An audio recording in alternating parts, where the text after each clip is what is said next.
मैंने तो बस कैजुअली एक डायरी लिखी थी, लेकिन जो मैंने कभी सपने में भी नहीं सोचा था वो ये कि मेरी हर एक एंट्री किसी तरह मेरी 3 फियांसेस के हाथ लग गई और सबसे बुरी बात ये कि मैंने डायरी में ज़रा भी होल्ड बैक नहीं किया था। मैंने तो पन्नों में तीनों की जमकर बखिया उधेड़ दी थी। अब लिन चिंगज़ू को ही ले लो, याओची की होली मेडन। मैंने अपनी डायरी में लिख दिया था कि ना सिर्फ उसके सारे अपॉर्च्युनिटीज़ छिन फेंग नाम का एक नकली राइचस हीरो चुरा लेगा, बल्कि वो अपनी इनोसेंस तक लगभग खो देगी। फिर आती है लियू रुयान, वो सेडक्टिव डीमंस जिसे आगे चलकर एक पॉन की तरह इस्तेमाल करके पूरी तरह डिस्ट्रॉय कर दिया जाएगा और उसकी सोल हमेशा के लिए मिटा दी जाएगी। और सबसे आउटरेजस थी जी होंगशू द एम्प्रेस, जो ऊपर से हमेशा इतना कोल्ड चेहरा बनाए रखती थी मानो चिल्ला चिल्ला कर कह रही हो कि सारे मर्द बेकार हैं, पर असल में दिन रात मर्दों के ही ख्यालों में खोई रहती थी। आखिरी सेंटेंस लिखने के बाद मैंने खौशी खौशी अपनी डायरी बंद कर दी और मन में सोचा, आज की डायरी कंप्लीट, अब शुरू करो रिवॉर्ड सेटलमेंट।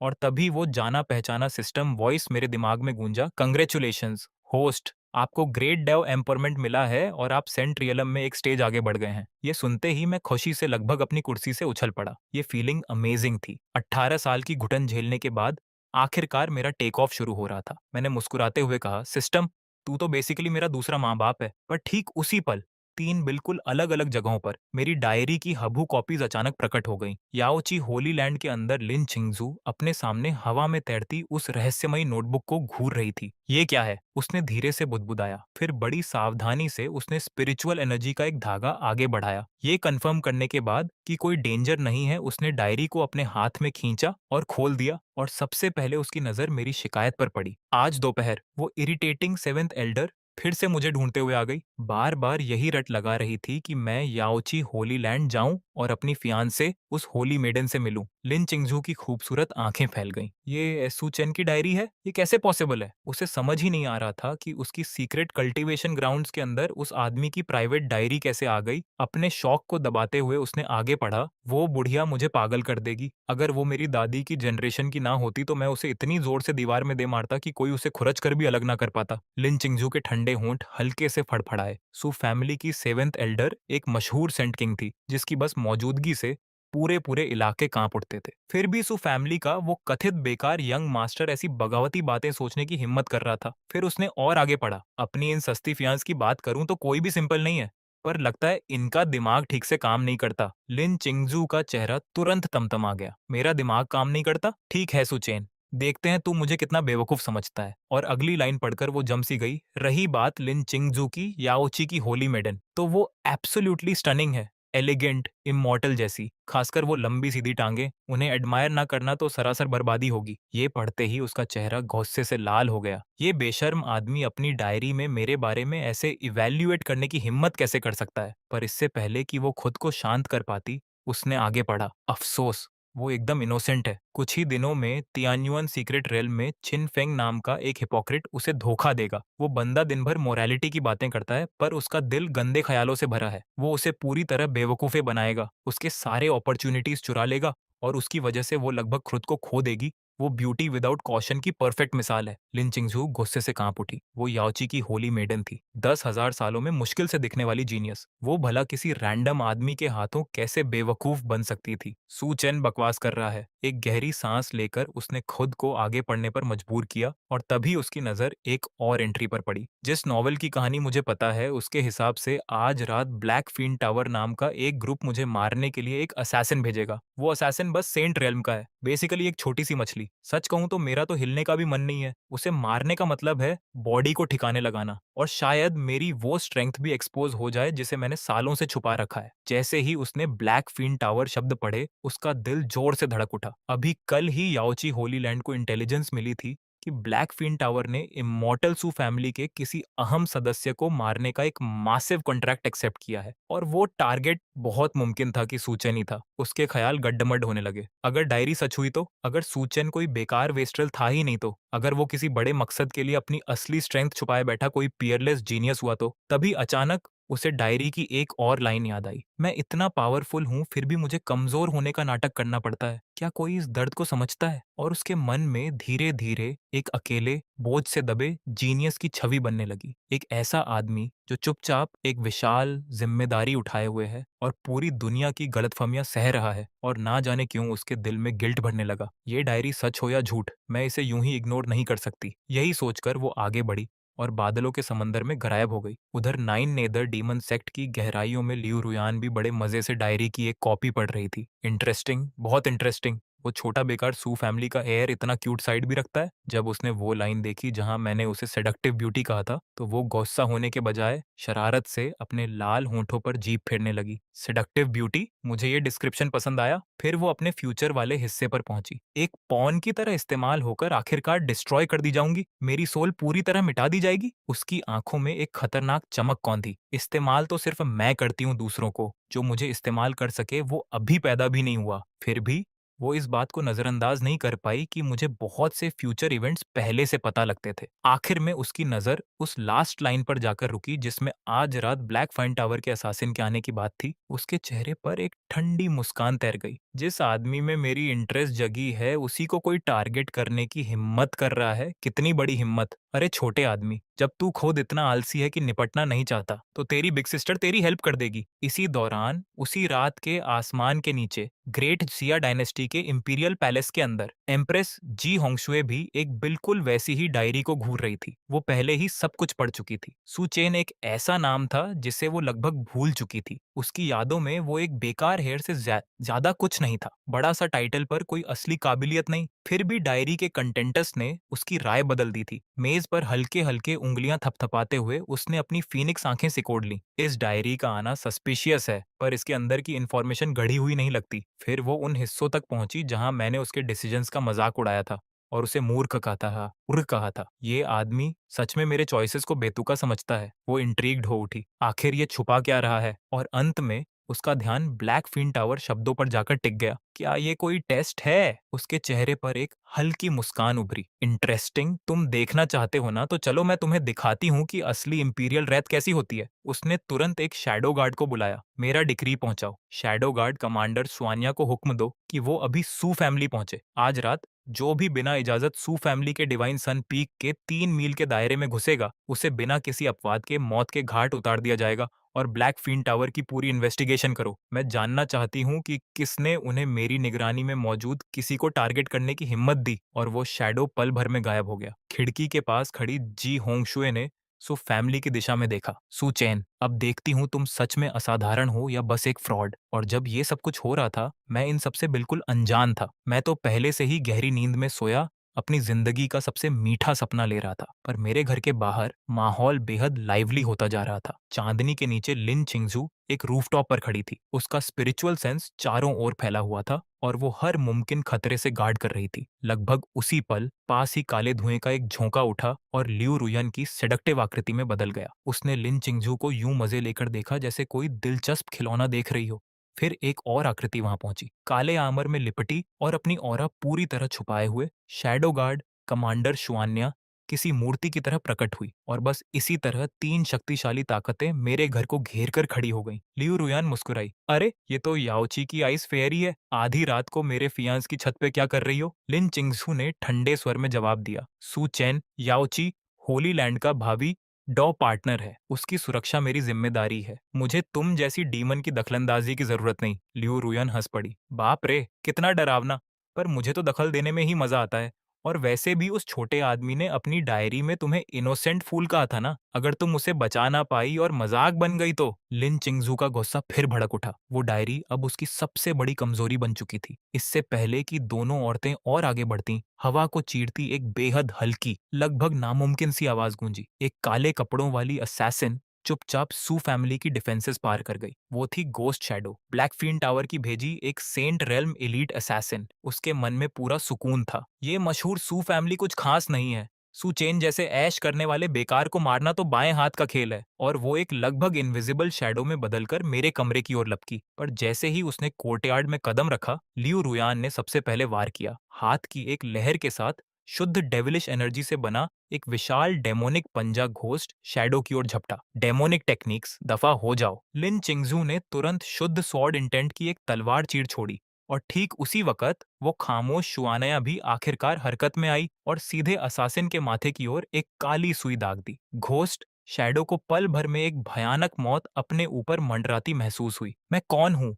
मैं कहाँ हूँ? मैं तो बस एक बेकार हेयर को मारने आई थी ना। अगले ही पल 3 भयानक हमले एक साथ उस पर टूट पड़े। ना कोई चीख, ना कोई स्ट्रगल। वो कुख्यात सेंट रेल्म असैसिन बस उस मिले-जुले हमले के नीचे अस्तित्व से ही मिट गई और रूफटॉप पर फिर से खामोशी छा गई। लियू रुयन की मुस्कान जम गई। क्या सच में तुम दोनों को मुझसे कॉम्पीट करना ही था? लिन चिंगजू ने उसे इग्नोर किया और श्वान्या की ओर देखा। वो काले आमर वाली औरत बेहद रहस्यमयी और शक्तिशाली थी। यहाँ तक कि लिन चिंगजू भी उसकी असैसिनेशन टेक्निक से सतर्क महसूस कर रही थी। श्वान्या पलटी और शांत स्वर में बोली, महारानी के आदेश से 3 मील के भीतर मौजूद हर गैर जरूरी तत्व को हटा दिया जाएगा। और माहौल फिर से तनावपूर्ण हो गया। असैसिन तो मर चुकी थी, पर ये तीनों औरतें मेरे साथ 3 अलग-अलग मैरिज कॉन्ट्रैक्ट्स का प्रतिनिधित्व कर रही थीं। आखिर असली फियांसे कौन थी? लियू रुयन ने जीभ चटकाई। तुम लोग बहुत जल्दी हरकत में आ गए। धूल का एक कण तक नहीं बचा। लिन चिंगजू ने ठंडेपन से जवाब दिया। खतरा खत्म हो चुका है। अब तुम मेरे फियांसे की छत से जा सकती हो। लियू रुयान ठहाका मारकर हंसी। तुम्हारा फियांसे? लिन चिंगजू, तुम्हारा दिमाग खराब हो गया है क्या? मेरे 9 नेदर डीमन सेक्ट का भी एक मैरिज कॉन्ट्रैक्ट है। और वैसे भी उस छोटे आदमी ने तुम्हें दिमाग रहित सुंदरी कहा था ना। लिन चिंगजू में से एक भयानक ठंडी एनर्जी फूट पड़ी। तुम अपनी मौत को दावत दे रही हो? ओहो, गुस्सा आ गया? तो आ जाओ फिर। बहुत दिन हो गए मुझे अपने हाथ पैर सीधे किए हुए। और जैसे ही 2 होली मेडन्स के बीच जंग छिड़ने वाली थी, च्वान्या आगे बढ़ी। उसकी किलिंग इंटेंट पल भर में पूरे रूफटॉप पर छा गई। लियू रुयन ने आंखें सिकोड़ी। अब ये महारानी की कुतिया भी दखल देगी? श्वान्या ने ठंडे स्वर में कहा। इंपीरियल डिक्री के अनुसार 3 मील के भीतर हर चीज मेरे अधिकार में है। और जैसे ही ये टकराव अपने चरम पर पहुंचा, तभी अचानक मेरे कमरे का दरवाजा खुला और मेरी झल्लाई हुई आवाज रात में गूंज उठी। तुम लोगों को कोई बीमारी है क्या? आधी रात हो रही है और तुम मेरी छत पर 3 वे मीटिंग कर रहे हो। क्या एक आदमी चैन से सो भी नहीं सकता? तुम सब अपनी औरस को इतनी जोर से छोड़ रहे हो जैसे कोई विशाल लैंटर्न हो। कोई भी सोचेगा कि मेरा डिवाइन सन पीक अभी स्वर्ग को उड़ चलेगा। अब दफा हो जाओ यहाँ से। जैसे ही मेरी आवाज गूंजी, शुआन्या बिना कोई निशान छोड़े गायब हो गई। उसके जाते ही लिन चिंगजू भी चांदनी की एक लकीर में बदलकर ओझल हो गई। लियू रुयान का चेहरा निराश हो गया। बोरिंग, सब जा रहे हैं। और वो भी काले धुएं में बदलकर गायब हो गई। मैंने अपनी आंखें मलते हुए बुदबुदाया, ये क्या बला थी? ऐसा लग रहा था जैसे छत पर जंगली बिल्लियों का झुंड लड़ रहा हो। अगली सुबह धूप मेरी खिड़की से छनकर अंदर आ रही थी और मैं अब भी उस शानदार सपने की याद में खोया हुआ था। उस सपने में मैं इनविंसिबल बन चुका था और दुर्लभ डिवाइन आइस से बनी एक कुर्सी पर आराम से पसरा हुआ याओची होली वाटर से बनी चाय की चुस्कियां लेते हुए ये तमाशा देख रहा था कि डीमंस और एम्प्रेस आपस में बहस कर रही हैं कि पहले मेरे कंधे दबाएं या मेरी टांगें। तभी बाहर से एक डरी सहमी सी आवाज आई, डिवाइन सन, क्या आप जाग गए? मैंने आलस से जवाब दिया, अंदर आ जाओ। और 2 खूबसूरत मेड्स खुशबूदार स्पिरिचुअल फ्रूट्स और पेस्ट्रीज लिए अंदर आईं। उन्हें देखकर मैं मुस्कुराया। आज मेरा मूड बहुत अच्छा है। चलो एक गेम खेलते हैं।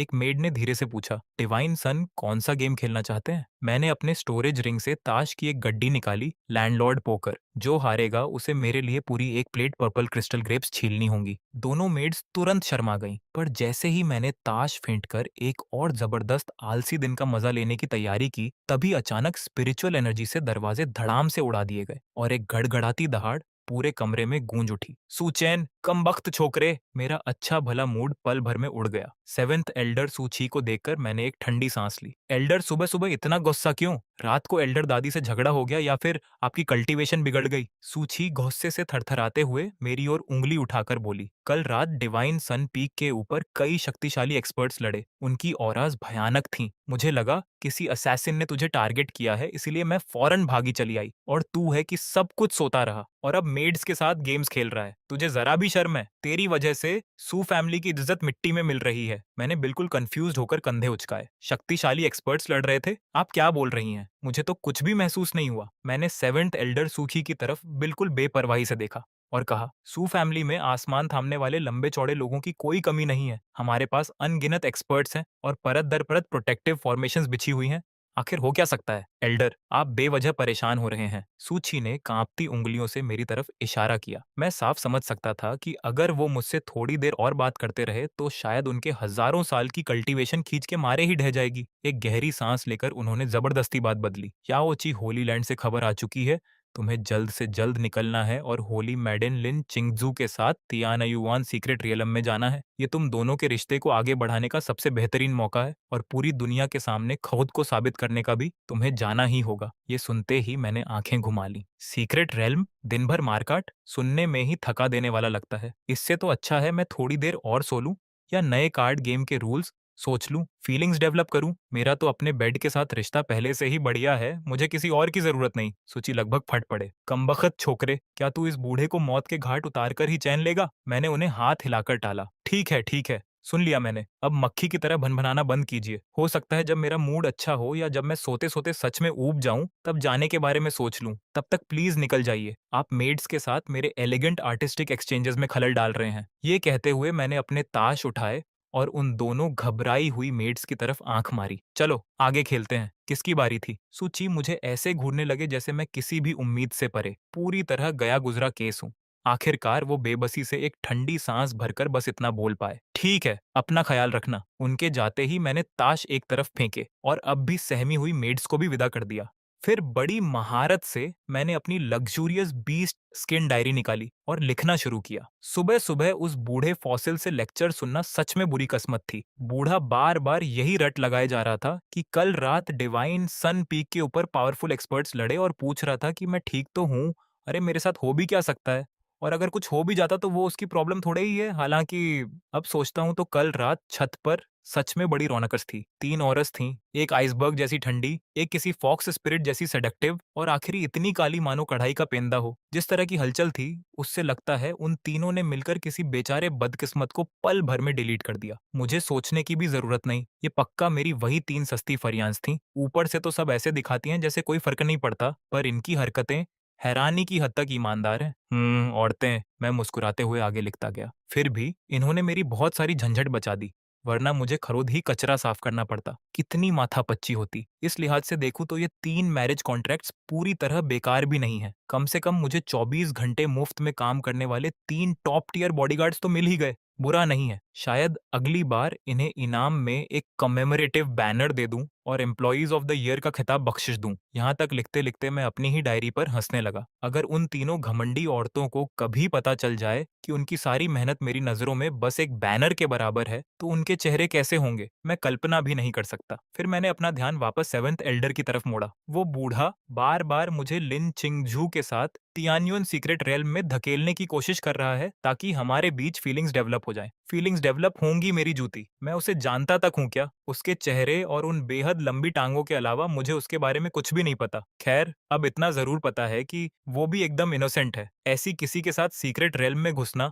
तो बस मुसीबत को न्योता देना है। मैं गारंटी से कह सकता हूँ कि अगर मैं सच में उसके साथ गया तो उसकी भलमनसाहट मुझे किसी आफत में घसीट देगी। हमें कहीं कोई जख्मी छोटा सा जानवर मिल जाएगा और वो जिद पकड़ लेगी कि इसे बचाना है। फिर पता चलेगा कि वो किसी प्राचीन भयानक बीस्ट का बच्चा था और उसके माँ बाप प्रकट होकर हम दोनों का सफाया कर देंगे। ये प्लॉट मैंने नॉवेल्स में 1000 बार देखा है। तो नहीं, मैं किसी भी हालत में नहीं जा रहा। इस जन्म में तो बिल्कुल नहीं। इससे तो अच्छा है घर पर रहकर एक बेकार यंग मास्टर की जिंदगी का मजा लूं। है ना कहीं ज्यादा बेहतर? अपनी सारी खीज निकालने के बाद आखिरकार मैं आज के असली स्पॉयलर्स के मुख्य मुद्दे पर आया। अगर मेरी कैलकुलेशन सही है तो तियान्युन सीक्रेट रेल्म करीब आधे महीने में खुलेगा। लिन चिंगझू जरूर अंदर जाएगी। वहां उसका असली मकसद है एक सेक्रेड मेडिसिन जिसका नाम है 9 लीफ रिनकनेशन ग्रास। अनगिनत मुश्किलों के बाद आखिरकार वो उसे ढूंढ निकालेगी, पर जैसे ही वो उसे तोड़ने वाली होगी तभी अचानक एक saint real purple lightning thunder lion प्रकट होगा और दोनों के बीच जान की बाजी वाली जंग छिड़ जाएगी। इसी दौरान हमारा प्रोटागोनिस्ट कहिन फेंग पहले से ही पास कहीं छुपा बैठा होगा। वो बड़े सब्र से इंतजार करेगा कि दोनों पक्ष बुरी तरह जख्मी और थक कर चूर हो जाएं, तभी अपना दांव चलेगा। और हाँ, वो सीधे सामने तो आएगा नहीं। पहले वो एक बेहद छुपा हुआ पॉइजन नीडल चुपके से उस पहले से जख्मी थंडर लायन पे चलाएगा और उसे उसके आखिरी पलों की तरफ धकेल देगा। फिर बड़े नाटकीय अंदाज में झपटकर बाहर आएगा और लिन चिंगझू के लिए उस बीस्ट के आखिरी बेतहाशा हमले को अपने ऊपर रोक लेगा।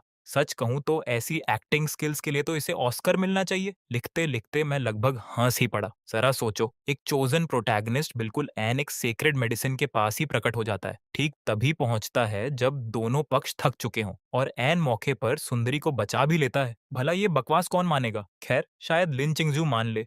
वो है ही ठीक उसी तरह की इनोसेंट फूल जो इसमें फंस जाएगी। फिर मैं आगे लिखता गया और असली घिनौना हिस्सा तो इसके बाद आता है। वो आखिरी हमला झेलने के बाद छिन फेंग ऐसा नाटक करेगा मानो बुरी तरह जख्मी हो, बस सांसें गिनती रह गई हों। हमारी भोली होली मेडन ने ऐसा मंजर पहले कभी देखा ही नहीं होगा, तो वो पूरी तरह पिघल जाएगी। वो फौरन याओची होली लैंड का सबसे कीमती हीलिंग ट्रेजर याओची लाइफ एसेंस निकालेगी और उस पर इस्तेमाल कर देगी, जिसकी एक बूंद किसी सेंट की कटी हुई बाह तक फिर से उगा सकती है और जिसे वो आम तौर पर खुद अपने ऊपर भी इस्तेमाल नहीं करती। जैसे ही चिन फेंग होश में आएगा, दोनों की ऑफिशियल जान पहचान हो जाएगी। फिर वो अपनी ग्रीन टी एक्टिंग स्किल्स झाड़ेगा और कहेगा कि वो तो बस यूं ही गुजर रहा था, पूरी नेकनियती से मदद की, बदले में कुछ नहीं चाहिए। गिल्ट से भरी लिन चिंगजू जिद करेगी कि वो 9 लीफ रिनकानेशन ग्रास का आधा हिस्सा उसके साथ बांटे और कई बार मना करने का नाटक करने के बाद वो बेमन से मान जाएगा और बस इसी तरह उसे मुफ्त में आधी सेक्रेड मेडिसिन मिल जाएगी, अनमोल हीलिंग ट्रेजर भी मुफ्त में। और सबसे बड़ी बात, लिन चिंगजू ताउम्र खुद को उसका एहसानमंद महसूस करती रहेगी। उसे यकीन हो जाएगा कि वो दुनिया का सबसे नेक और शरीफ इंसान है और उस दिन के बाद वो उसकी नंबर 1 सपोर्टर और पर्सनल ट्रेजर वॉल्ट बन जाएगी। सच में बड़ा दुखद है, एक होली मेडन किसी चालबाज हिपोक्रेट के हाथों की कठपुतली बन जाए। ब्यूटी विदाउट ब्रेन्स वाला मुहावरा तो जैसे उसी के लिए इजाद हुआ है। संतुष्ट होकर मैंने डायरी बंद कर दी। आज की डायरी कंप्लीट। और तभी सिस्टम की आवाज फौरन मेरे दिमाग में गूंजी। कंटेंट में एक बड़ी फ्यूचर इवेंट शामिल है, बेहद सटीक डिटेल्स के साथ, ऑथेंटिसिटी वेरीफाइड, रिवॉर्ड सेटलमेंट शुरू हो रहा है, कॉन्ग्रेचुलेशंस होस्ट, आपको divine ability great void art प्राप्त हुई है। उसी पल गहन ज्ञान का एक विशाल सैलाब मेरे दिमाग में उमड़ पड़ा। स्पेशल लॉज और डाउ ऑफ स्पेस से जुड़ी अनगिनत अंतर्दृष्टियां पल भर में मुझ में समा गईं और समझ में आ गईं। और ठीक उसी वक्त डायरी की वो 3 कॉपीज एक बार फिर उन तीनों औरतों के सामने प्रकट हो गईं। उधर याओची होली लैंड में लिन चिंगजू अभी लौटी ही थी कि वो जानी पहचानी डायरी फिर से उसके सामने साकार हो उठी। लगभग अनजाने में ही उसने हाथ बढ़ाकर उसे खोल दिया और सबसे पहले उसकी नजर उन 3 औरतों के बारे में मेरे वर्णन पर पड़ी। एक आइसबर्ग जैसी ठंडी, एक फॉक्स स्पिरिट जैसी सेडक्टिव। लिन चिंगजू के होंठ बुरी तरह फड़फड़ाए। आइसबर्ग मैं ही हूं ना, उसने बुदबुदाया, और वो फॉक्स स्पिरिट वही डीमन औरत। चलो ठीक है, पर जब वो उस हिस्से पर पहुंची जहां मैंने उन्हें मुफ्त के बॉडीगार्ड्स कहा था और बैनर से इनाम देने की योजना बनाई थी, तो उसने लगभग दांत पीस लिए। ये कमीना, मैंने अपनी जान जोखिम में डालकर इसकी रक्षा की और ये बस मुझे एक बैनर देने के बारे में सोच रहा है। फिर भी उसने पढ़ना जारी रखा और तभी उसकी नजर उन शब्दों पर पड़ी, 9 लीफ रीइंकार्नेशन ग्रास। उसकी सांसें थम गईं, उसकी पुतलियां तेजी से सिकुड़ गईं। सुचेन को इतना कुछ कैसे पता हो सकता है? वो जैसे जैसे पढ़ती गई, उसका शरीर वैसे वैसे ठंडा पड़ता गया। आखिर तक पहुंचते पहुंचते डायरी उसकी उंगलियों से फिसलकर धड़ाम से फर्श पर जा गिरी। हर एक वाक्य किसी तलवार की तरह सीधे उसके दिल में उतरता महसूस हो रहा था। वो छिनफोंग को नहीं जानती थी, पर अगर घटनाएं सच में वैसे ही घटी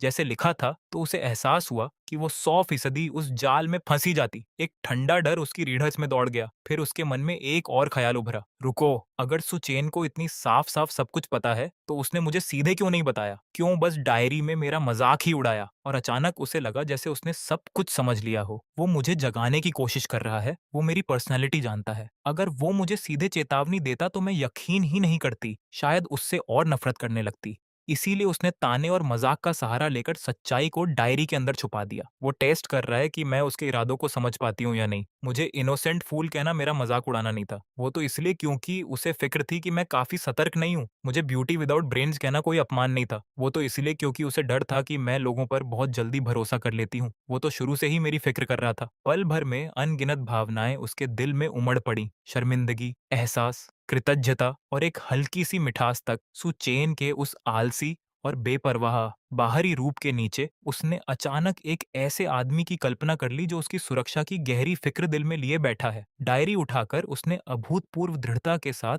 दूर क्षितिज की ओर देखा। सुचेन, अब मैं समझ गई, मैं तियानायुआन सीक्रेट रियलम में जरूर जाऊंगी, पर इस बार मैं वो इनोसेंट फूल नहीं रहूंगी। इसी बीच 9 नेदर डीमन सेक्ट के अंदर लियू रुयान नई डायरी एंट्री पढ़ते हुए मुस्कुरा रही थी। जब उसने अपना जिक्र फॉक्स स्पिरिट जैसी सेडक्टिव के रूप में देखा, तो वो खुशी से खिलखिला उठी। छोटे आदमी, तेरी डिस्क्रिप्शंस में सच में जरा भी सुधार नहीं आया। पर मुझे पसंद है। फिर वो छिन-फंग वाले हिस्सों तक पहुंची। जैसे-जैसे वो पढ़ती गई, उसकी मुस्कान वैसे-वैसे और चौड़ी होती गई। इंटरेस्टिंग, ये किन-फेंग नाम का छोटा-सा कीड़ा तो काफी जहरीला है। Heroic rescue, emotional manipulation, treasures चुराना। सच कहूं तो इसके तरीके तो हमारे डीमन सेक्ट वालों से भी ज्यादा गंदे हैं। वो खिलखिलाई। लिन चिंगजू तो इतनी बेवकूफ है कि बिक जाए और फिर बिकने के पैसे भी खुद ही गिन दे। फिर भी जो उसे इस तरह पूरी तरह बेवकूफ बना सके, उसमें कुछ तो टैलेंट होगा ही। उसकी आंखों में एक उत्साह कौंधा, ठीक वैसा जैसे किसी शिकारी को कोई दिलचस्प शिकार मिल गया हो। कोई है, फौरन छिन फेंग की जांच करो, मुझे उसकी एक एक डिटेल चाहिए। उसके सबॉर्डिनेट के जाते ही लियो रुयन क्षितिज की ओर देखकर मुस्कुराई। छोटे आदमी, जब तुझे अपनी आईसी फियांसे की इतनी फिक्र है तो तेरी बिग सिस्टर खुद निगरानी रखेगी। अगर छिन फेंग ने अच्छा परफॉर्म किया तो शायद मैं तालियां बजा दूं, और अगर बुरा परफॉर्म किया तो मैं खुद उसे हमेशा हमेशा के लिए स्टेज से विदा करवा दूंगी। उधर ग्रेट सिया इंपीरियल पैलेस में जी होंगशुए भी नई प्रकट हुई डायरी को गहरी सोच में डूबी घूर रही थी। छिन फेंग की चालों के बारे में पढ़ने के बाद उसकी आंखें ठंडी पड़ गईं। वाह, क्या राइचस हीरो है, क्या जहरीला सांप है। धीरे धीरे उसे लगा कि वो मुझे और साफ समझने लगी है। तो इसीलिए सुचेन आलसी दिखता है। वो सच में आलसी है ही नहीं, वो तो पहले से ही पूरे बोर्ड के ऊपर बहुत ऊंचाई पे खड़ा है। उसे खुद कुछ करने की जरूरत ही नहीं। उसकी डायरी की चंद लाइंस ही कई टॉप पावर्स की चालों को हिला देने के लिए काफी हैं। उसकी नजरों में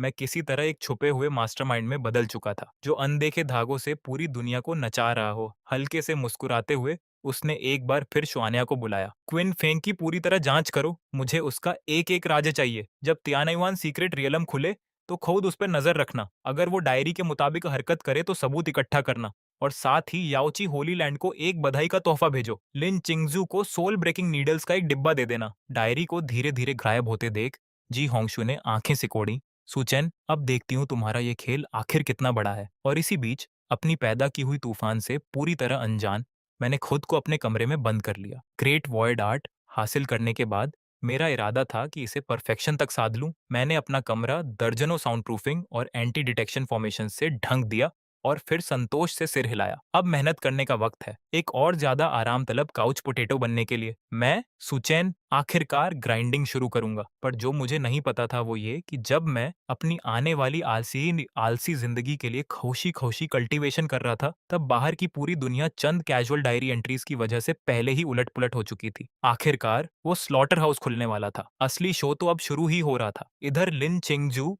ऊपर से यूं दिख रही थी मानो बिना किसी खास मंजिल के सीक्रेट रेल में यूं ही भटक रही हो, पर असल में उसका डिवाइन सेंस पहले ही किसी अदृश्य जाल की तरह चारों ओर फैल चुका था और उसके पीछे चल रही उस सेल्फ राइटियस मक्खी को मजबूती से लॉक कर चुका था। उसने मन ही मन एक गाली दी, और वो गाली सिर्फ परछाइयों में उसका पीछा करते उस हिपोक्रेट के लिए नहीं थी, वो सूचन के लिए भी थी। वही आदमी जो अपनी डायरी में बार बार उसे ब्यूटी विदाउट ब्रेन्स कहता था। बस सू फैमिली लौटने दे मुझे, उसने दांत पीसते हुए सोचा। तब तुझे एहसास कराऊंगी कि लगातार क्रिटिसिज्म सुनना कैसा लगता है। पर इस बार मैं तुझे निराश नहीं करूंगी। मैं अपने कर्मों से साबित करूंगी कि मैं वो इनोसेंट फूल नहीं हूं जो तू समझता है। खुद को शांत करने के बाद वो धुंध से ढंकी एक घाटी में दाखिल हुई, और जैसे ही उसने अंदर कदम रखा, उसकी नजर घाटी के बीचों बीच एक प्राचीन स्पिरिचुअल ऑल्टर के पास उगी एक छोटी सी पन्ने जैसी हरी जड़ी बूटी पर पड़ी। पर जैसे ही वो उसे तोड़ने बढ़ी, तभी अचानक एक विशालकाय बीस्ट जमीन फाड़कर प्रकट हो गया, हजारों मीटर दूर। फैंग का दिल उत्साह से लगभग फट ही पड़ा। लिन चिंगजू, तू चाहे कितनी भी टैलेंटेड क्यों ना हो, है तो बस सेंट रियलम के फोर्थ हेवन पर ही। जैसे ही तू और वो बीस्ट एक दूसरे को जख्मी करोगे, तभी मेरी बारी आएगी सुंदरी को बचाने और उसका दिल जीतने की। पर घाटी के अंदर लिन चिंगजू का चेहरा एकदम शांत था। वो बखूबी जानती थी कि वो हिपोक्रेट छिन फेंग परछाइयों से सब देख रहा है, पर आज से वो किसी और की स्क्रिप्ट में फंसी कठपुतली नहीं रहने वाली थी। वो खुद उस स्क्रिप्ट को चीर फाड़कर फेंक देगी और पूरे बोर्ड को कंट्रोल करने वाली बन जाएगी। उस बीस्ट की ओर देखते हुए उसने ठंडे स्वर में ऐलान किया, ये सेक्रेड मेडिसिन सिर्फ मेरी है। पर्पल लाइटनिंग थंडर लायन ने एक क्रोधित दहाड़ लगाई और अपने विशाल जबड़े खोलकर उस पर झपटा, और पल भर में जंग भड़क उठी। स्पिरिचुअल पावर से पूरी घाटी कांप उठी। जब औरत और बीस्ट बार बार आपस में टकराए, परछाइयों में छुपे छिन फंग की आंखें हर बीतते पल के साथ और चमकती जा रही थीं। हाँ, यही चलती रह, बस थोड़ा और, उधर कहीं और। लियू रुयान इस भीषण जंग को आलस से जम्हाई लेते हुए देख रही थी। कितना बोरिंग है, वो आइस प्रिंसेस तो हद से ज्यादा है, ज्यादा ऑब्वियस एक्टिंग कर रही है। अभी तक उसने लायन का एक बाल तक नहीं नोचा। बस वो बेवकूफ छिन फेंग ही है जिसे ये नहीं दिख रहा। अगर ये यूं ही खिंचता रहा तो मुझे ही आगे बढ़कर चीजों को थोड़ा इंटरेस्टिंग बनाना पड़ेगा। उधर बैटलफील्ड पर छिन फेंग को जरा भी अंदाजा नहीं था कि एक खतरनाक सुंदरी पहले से ही उसे शिकार की तरह ताक रही है। उसका सारा ध्यान बस लिन चिंगझू पर टिका था, जो देखने में धीरे धीरे अपनी स्पिरिचुअल एनर्जी चुकाती जा रही थी। जब उसने एक बार फिर थंडर लायन के हमले को बाल बाल बचाकर चकमा दिया तो छिन फेंग के दिल की खुशी अपने चरम पर पहुंच गई। बिना एक पल गंवाए उसने एक पॉइजन्ड नीडल निकाली और उस बीस्ट की ओर दाग दी। अपने मन में वो पहले से ही लिन चिंगझू की उन आंसुओं से भरी आंखों की कल्पना कर रहा था जो कृतज्ञता से उसे निहार रही होंगी। अब उसे बस अपनी ग्रैंड एंट्री मारनी थी। पर ठीक जब वो नीडल थंडर लायन से टकराने ही वाली थी, तभी सब कुछ बदल गया। लिन चिंगझू की आंखों से अचानक एक भयानक सर्द लहर फूट पड़ी। सुचैन, ध्यान से देख, उसने मन में सोचा। मैं वो ब्यूटी विदाउट ब्रेन्स नहीं हूं जिसके बारे में तू बार बार लिखता रहता है। अगले ही पल वो बिजली से भी तेज हरकत में आई और सीधे छिन फंग के छुपने की जगह की ओर 3 गोल्डन डिवाइन नीडल्स छोड़ दी। उस पल में वो अब बचाए जाने का इंतजार करती कोई इनोसेंट होली मेडन नहीं रह गई थी। वो एक ऐसी हंट्रेस बन चुकी थी जिसने स्क्रिप्ट खुद अपने हाथों में थाम ली थी और अब शिकारी को ही खुद कब्र में उतार रही थी। एक विशाल चट्टान के पीछे चिन फेंग के चेहरे की वो खतरनाक मुस्कान पल भर में जम गई। उन 3 सोल ब्रेकिंग नीडल्स ने एक ही झटके में दर्जनों कंसीलमेंट फॉर्मेशंस चूर चूर कर दी और सिर्फ उस बैकलैश से ही उसके अंग यूं महसूस हुए मानो चीरे जा रहे हों। उसने फौरन खून का एक घूंट उगल दिया। ठीक उसी वक्त उसकी दागी हुई वो पॉइजन्ड नीडल बिल्कुल वैसे ही थंडर लायन के सिर के पिछले हिस्से में जा धंसी जैसा उसने चाहा था और थंडर लायन पल भर में बौखला उठा। उसने मर्डरस गुस्से के साथ छिन फंग को लॉक कर लिया, मानो उस पर घात लगाने वाले को अपने साथ ही नरक घसीट ले जाने पर आमादा हो। आसमान से एक तबाही मचाती बिजली की लपट उतरी और सीधे उसी जगह गिरी जहां छिन फंग खड़ा था और चंद पलों में वो धुआं छोड़ती एक झुलसी काली कलूटी आकृति में तब्दील हो चुका था। अपना आखिरी हमला उगलने के बाद थंडर लायन भी अपनी बची खुची आखिरी ताकत चुकाकर जमीन पर ढह गया। लिन चिंगजू दूर से खामोशी से छिन फेंग के उस झुलसे हुए शरीर को देखती रही। ये था उसके खिलाफ साजिश रचने का नतीजा। फिर भी अब भी उसे लगा कि इतना काफी नहीं है। वो उसे सिर्फ मरा हुआ नहीं देखना चाहती थी, वो उसे बर्बाद देखना चाहती थी। वो चाहती थी कि वो मौत से भी कहीं बड़ी डिस्पेयर का स्वाद चखे। जैसे ही चिन फेंग ने अपने स्टोरेज रिंग से एक लाइफ सेविंग पिल निकालने के लिए जोर लगाया, तभी शुद्ध आइस लॉस से बनी कई क्रिस्टल चेन्स अचानक उसके शरीर पर लिपट गईं और उसे पूरी तरह जकड़कर बेबस कर दिया। तू, लिन छिंगजू, ये क्या कर रही है? छोड़ मुझे, मैं तो तुझे बचाने की कोशिश कर रहा था। वो अपनी बात पूरी भी नहीं कर पाया कि लिन चिंगझू ने ठंडे स्वर में उसे बीच में ही काट दिया। "एकॉम्प्लिस, तूने इस बीस्ट से मिली भगत की, उसे बौखलाकर इसलिए भड़काया ताकि याओची होली लैंड जिस सेक्रेड मेडिसिन की तलाश में है उसे नष्ट कर सके, और अब तू भागने की कोशिश कर रहा है।" चिनफंग का दिमाग फट पड़ा। "अकॉम्प्लिस, सेक्रेड मेडिसिन नष्ट करना? ये औरत आखिर किस बकवास की बात कर रही है?" उसने किसी तरह खुद को पूरे सिचुएशन से यूं अलग कर लिया था मानो अभी चंद पल पहले वो थंडर लायन से लड़ ही नहीं रही थी। ये बेशर्मी यकीन से परे थी। "तू झूठ बोल रही है? बीस्ट से तो तू लड़ रही थी, मैं तो बस यहाँ से गुजर रहा था।" लिन चिंगजू के खूबसूरत चेहरे पर एक हल्की सी मुस्कान तैर गई। उसने अपना हाथ उठाया और थंडर लायन की खोपड़ी में धंसी वो पॉइजन्ड नीडल काली रोशनी की एक लकीर बनकर वापस उसकी हथेली में आ गिरी। "तो फिर इसकी सफाई दे। इस नीडल में सोल डिसॉल्विंग पॉइजन क्यों है? क्या कोई इनोसेंट राहगीर यूं ही अपने पास एक लुप्त हो चुका एंशिएंट पॉइजन लेकर घूमता है? या फिर तू मुझे ये बताएगा कि थंडर लायन ने खुद ही अपने सिर के पीछे नीडल घोंप ली?" कखिन फेंक की पुतलियां बुरी तरह सिकुड़ गईं। "तू तू आखिर है कौन?" ठीक जब उसका दिमाग पूरी तरह उलझन में डूब रहा था, तभी दूर से एक सेडक्टिव आकृति धीरे धीरे उभरी। "वंडरफुल, बिल्कुल वंडरफुल!" लिu रुयान हंसते हुए तालियां बजाने लगी। "याओची की होली मैडेन, तू तो हमारे डीमन सेक्ट के ज्यादातर लोगों से भी कहीं ज्यादा बेरहम है।" लिन चिंगजू की नजरें पल भर में तीखी हो गईं। उसने लिu रुयान की मौजूदगी को जरा भी भांपा तक नहीं था। उस डीमोनेस की कंसीलमेंट टेक्निक्स वाकई भयानक थीं। अपनी ओर बरसती उस बर्फीली दुश्मनी को पूरी तरह नजरअंदाज करते हुए लिu रुयान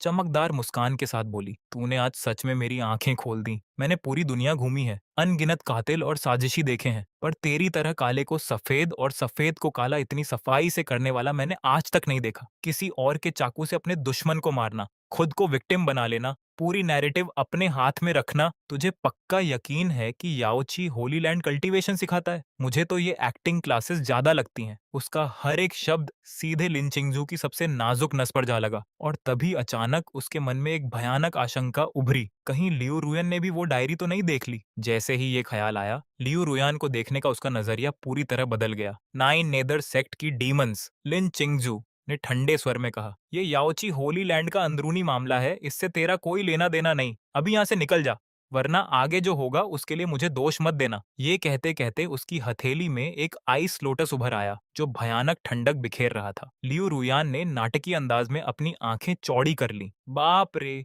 कितना डरावना। फिर वो किन फेंक की ओर मुड़ी।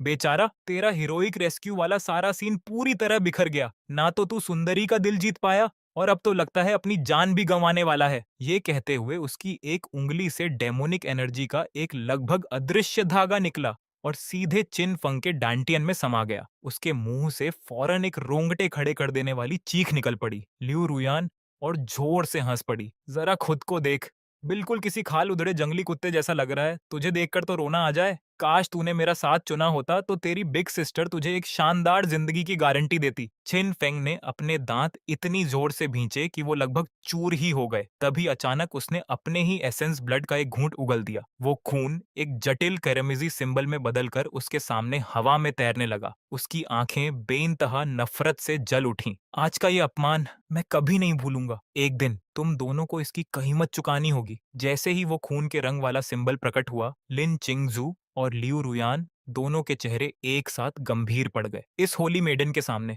तू सोचता है तू ऐसी कोई चीज इस्तेमाल करने के काबिल भी है? लियू रुयान ने ताना मारते हुए अपना हाथ उठाया और एक विशालकाय काला गोस्ट क्लॉ पल भर में हवा चीरता हुआ उस खून लाल रून की ओर झपटा। ठीक उसी पल लिन चिंगझू ने भी अनाइलेटिंग इंटेंट से भरी एक तबाही मचाने वाली सोर्ड स्ट्राइक छोड़ी। पर अफसोस, वो दोनों ही एक कदम पीछे रह गईं। वो ब्लड रून पहले ही एक्टिवेट हो चुका था और छिन फेंग को उनकी पहुंच से बाहर किसी अनजान जगह खींच ले गया। दोनों हमले पूरी तरह खाली गए और घाटी में एक बार फिर खामोशी लौट आई। लियू रुयान ने निराशा से जीभ चटकाई। कितना बोरिंग है, ये सच में भाग निकला। फिर उसने तिरछी नजर से लिन चिंगजू को देखा और शरारती अंदाज में मुस्कुराई। कितने अफसोस की बात है याओची की होली मेडन, तेरी परफेक्ट योजना में लगता है एक नन्हा सा एक्सीडेंट हो ही गया। पकी पकाई बत्तख भी हाथ से उड़ गई। लगता है तू उतनी इम्प्रेसिव है नहीं जितना तू खरूद को समझती थी। उधर लिन चिंगजू का चेहरा पहले से कहीं ज्यादा ज्यादा स्याह पड़ चुका था। वो असंतुष्ट थी, पूरी तरह असंतुष्ट। चिन फेंग का यूं बच निकलना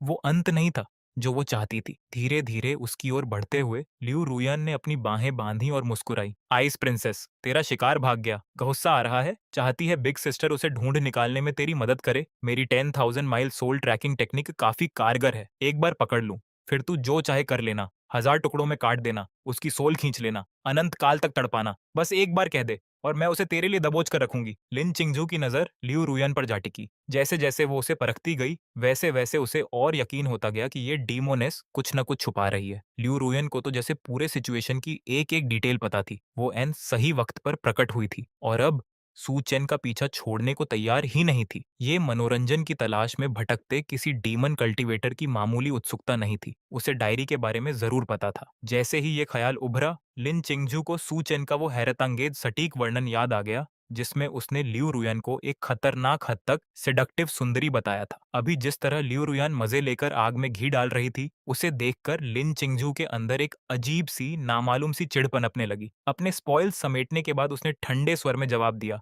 मेरे मामलों में तेरे दखल की जरूरत नहीं। फिर वो पलटी और सीक्रेट रेल्म से निकलने की तैयारी करने लगी। ये देखकर लियू रुयान ने फौरन उसके पीछे से पुकारा, अरे इतनी जल्दी मत जा आइस प्रिंसेस, बिग सिस्टर तो बस मदद ही करना चाहती है। उसकी मुस्कान और चौड़ी हो गई। हम बहुत जल्द फिर मिलेंगे और जब मिलेंगे तो शायद हमें एक बड़ी अहम बात पर चर्चा करनी चाहिए। लिन चिंगजू ठिठक गई, एक ब्यूटी विदाउट ब्रेन्स और एक सेडक्टिव ब्यूटी। जरा बता, तुझे क्या लगता है हर रात चोरी छिपे डायरी लिखने वाला हमारा वो छोटा आदमी आखिर किसे ज्यादा ज्यादा पसंद करता है? लिन चिंगजू एक पल के लिए जम सी गई, फिर बिना एक और शब्द कहे रोशनी की एक लकीर में बदलकर दूर क्षितिज में गायब हो गई। उसकी दूर जाती आकृति को देखते हुए लियू रुयान की मुस्कान और भी चमकदार हो उठी। अभी से घबरा गई? कितनी प्यारी है छोटे आदमी। लगता है तेरी आईसी फियांसे तो पूरी तरह डूब चुकी है। उसकी आंखों में एक खतरनाक चमक कौंधी। अफसोस की बात बस ये है कि मेरा पसंदीदा खेल हमेशा से यही रहा है, किसी की सबसे प्यारी चीज को उसी से चुरा लेना। उसके लाल होंठ ऊपर की ओर मुड़ गए और तू सिर्फ मेरा है। जैसे ही उसके शब्द हवा में घुले, उसका शरीर काले धुएं की एक हल्की सी लट में घुलकर घाटी से गायब हो गया। इसी बीच मैं बाहर घट रही हर बात से पूरी तरह अनजान था। मैंने अभी अभी अपनी सिक्लूडेड कल्टीवेशन खत्म की थी और सबसे बड़ी बात, मैंने ग्रेट वॉइड आर्ट के बिगिनर स्टेज तक कामयाबी से पहुंच बना ली थी। हालांकि ये बस एंट्री लेवल ही था, फिर भी इसने जो बदलाव लाए वो सचमुच जमीन आसमान हिला देने वाले थे। टेक्निक एक्टिवेट करते ही मैं पल भर में अपने कमरे के एक कोने से गायब होकर दूसरे कोने में प्रकट हो गया। ना स्पिरिचुअल एनर्जी की जरा सी हलचल, ना कोई चीरने की आवाज, ना कोई स्पेशल डिस्टॉर्शन। ये सच्ची टेलीपोर्टेशन थी। फिर से अगले चंद पलों में मैं कभी अपने बेड के पास प्रकट हुआ, कभी मेज के पास, तो कभी छत के पास एक बीम से लटका हुआ। मैं हंसी रोक ही नहीं पा रहा था।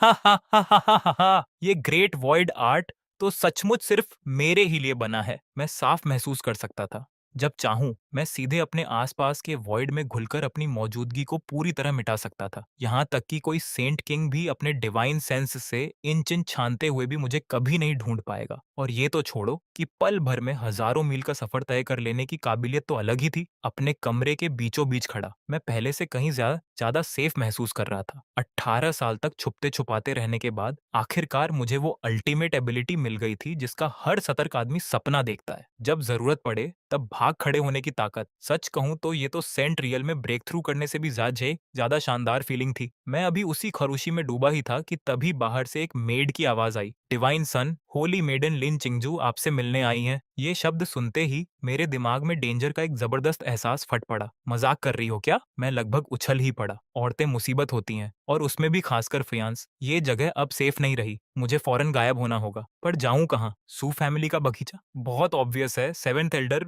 मुझे मिनटों में ढूंढ निकालेंगे। पूरी सू फैमिली ही छोड़ दूं? वो तो और भी बुरा है, बाहर तो खतरनाक है। ओरिजिनल कहानी में तो मैं एक विलेन था जो 300 चैप्टर से आगे बचता ही नहीं। कौन जाने कितने फ्यूचर प्रोटैगनिस्ट्स मुझे कुचलने के लिए घात लगाए बैठे हैं। अगर कोई बेशर्म सन ऑफ डेस्टिनी टकरा गया जो किसी डिवाइन वेपन से मुझे और मेरे आसपास के स्पेस को एक साथ लॉक कर दे तो? बिल्कुल नहीं। तभी मेरी नजर सू फैमिली के पुश्तैनी इलाके के सबसे गहरे हिस्से की ओर चली गई। एक फॉरबिडन इलाका जो हमेशा अराजक धुंध में लिपटा रहता था। सू फैमिली का back mountain forbidden zone. Novel dominating the immortal path के मुताबिक वो जगह किसी भयानक बीस्ट्स या जानलेवा फॉर्मेशंस की वजह से फॉरबिडन नहीं थी। वो इसलिए फॉरबिडन थी क्योंकि वहां के स्पेस लॉज पूरी तरह अराजक थे। पूरे इलाके में अंतहीन डायमेंशनल भूल भुलैया और स्पेशल क्रैक्स अपने आप बनते रहते थे। यहाँ तक कि सेंट किंग्स भी आयामों की दरारों में हमेशा के लिए फंसकर रह सकते थे। बाकी सबके लिए वो एक डेथ जोन थी, पर जो ग्रेट वॉइड आर्ट साधता हो उसके लिए वो तो जन्नत थी। बिना एक पल गंवाए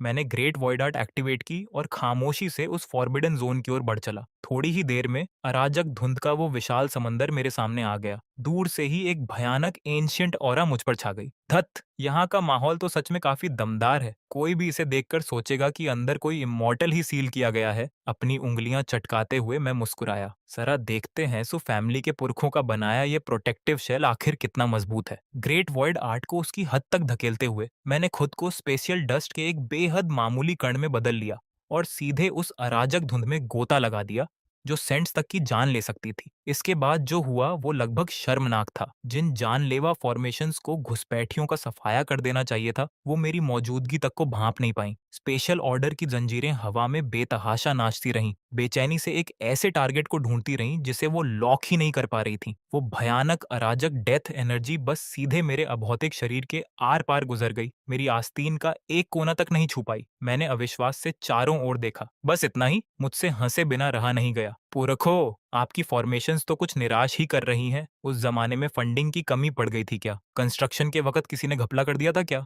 एक के बाद एक जानलेवा फॉर्मेशन से यूं आराम से गुजरते हुए मैं खुद को ऐसा मैक्स लेवल प्लेयर महसूस कर रहा था जिसने इनविंसिबिलिटी चीट्स ऑन कर रखे हों, और जो गलती से वापस किसी बिगिनर विलेज में आ भटका हो। मॉन्स्टर्स लकड़ी के डंडे लिए मुझ पर टूट पड़ रहे थे, अपनी पूरी जान लगा रहे थे, फिर भी एक पॉइंट डैमेज तक नहीं कर पा रहे थे।